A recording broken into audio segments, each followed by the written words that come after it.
Welcome back to the Ramsport workshop. In this video we're looking at this 1991 Ferrari Testarossa. Now, this vehicle was delivered as a non-runner. Upon the successful unload of the vehicle, the car came into the workshop for a full inspection. During this inspection we managed to rectify a few niggly faults to get the car up and running. Once the vehicle was up and running, we managed to identify the main culprit as to why this car was poorly running, if not running, not at all. And that's where we pick up the story.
There we are, we've got it running.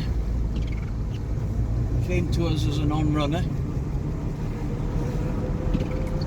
Obviously a lot of the wiring had been messed about with, and it was only running on one bank.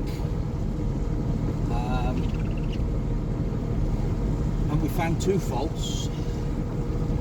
Someone had at some point taken all the insulation off the wiring on the on one of the crank sensors, and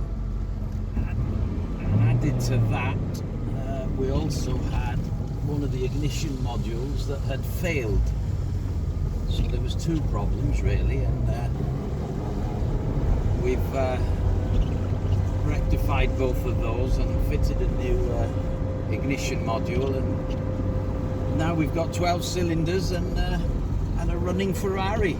So hopefully the client can drive it home and won't need the use of a recovery vehicle.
love is what I need.